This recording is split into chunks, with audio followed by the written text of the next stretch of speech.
Hey, what's up? Adam Lobo here from Adam Lobo TV. So just when you think that Poco has done for the year, because they released lots of good smartphones for year 2021, they said nah and decided to release another smartphone, which is the Poco M4 Pro 5G. So in this video, I'll be giving you my unboxing and the first impressions of the phone, so keep watching.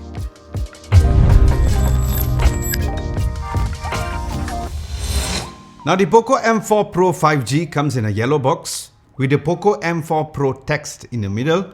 Then at the bottom side of the box, there's the color variant that you choose and the RAM together with the storage specs over there.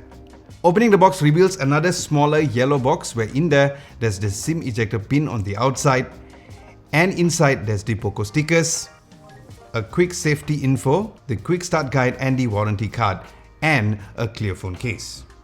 Then you'll find the phone immediately right below there. Underneath there's the USB-A to USB-C cable and the 33-watt fast charging brick. Now starting from the design and the build quality of the phone, the overall design was very similar to the previous non-Pro Poco M3 with the same square shaped design towards the top and obviously with a different camera arrays. Now the camera bump was a medium-sized one and it barely wobbles when you place it on a surface for typing just towards the middle left of the phone. Now I do like the rear finish where it had a sort of a gunmetal grey kind of finish, which is also a matte finish.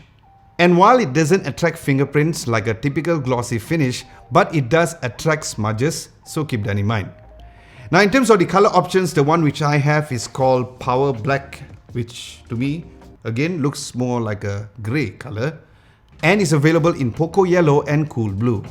Now as for the phone spots and buttons, other than the USB-C below, there is one of the two dual speakers over there where the other is on top. And there's also the headphones jack down below. On the left there is the dual SIM card and the SD card slot, which can support up to a massive 1TB of storage. Then on the right there's the volume rocker and the side-mounted fingerprint sensor, which doubles up as the power button. And yes, this power button is not the concave style and it unlocks superbly quick. Then on top, other than the second speakers as mentioned earlier, there's the IR blaster over there. So overall, I have to say that I was pretty impressed with the overall build quality and how it felt in the hands. Now, I'm not a huge fan of the big Poco branding over at the back, as I prefer a more subtle one like the Poco F3, but of course, that is a personal preference. Next, looking at the display, the phone has a 6.6-inch IPS LCD dot display with a resolution of 1080 by 2400 pixels with Corning Gorilla Glass 3 protection for the front. Now the screen looked pretty good during my first impressions, where although on paper is just 450 nits, but it does seem a little brighter than that. Now the display refresh rate can go up to 90Hz and a touch sampling rate of 240Hz, and this 90Hz refresh rate is the adaptive dynamic switch display to change between 50, 60 and 90Hz, which is nice to know, especially for a phone within this range. Then the camera hole punch is right in the middle and the screen was nice and flat. Now during my first impressions, just using the phone and watching videos was great, since it does support DCI P3 wide color gamut, and in terms of playback on Netflix, it was a really pleasant surprise that the playback specifications were at Widevine L1 at Full HD resolution playback as well.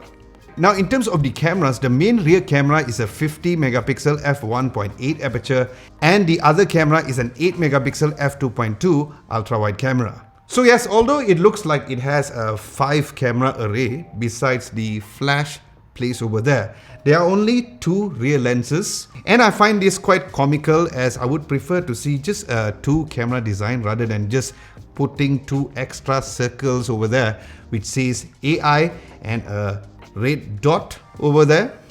Then the front camera comes with a 16 megapixel f2.45 camera lens.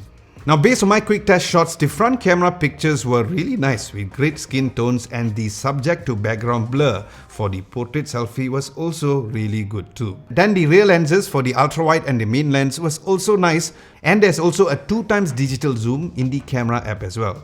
Which of course I'm looking to test out these cameras further during my full video review, especially the camera software features like the kaleidoscope mode, the night mode and more. So subscribe to Adam Lobo TV if you haven't done so, because compared to the Poco GT series, the cameras on this does look pretty good indeed.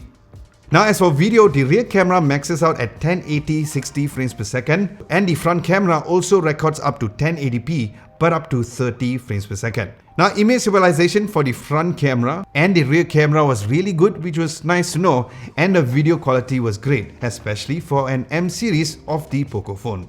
Next, looking at the specs of the phone, it comes with a MediaTek Dimensity 8106 6nm chipset with the Mali G57 MC2 GPU, and the variant that I have is the 6GB of LPDDR4 RAM and 128GB of UFS 2.2 storage.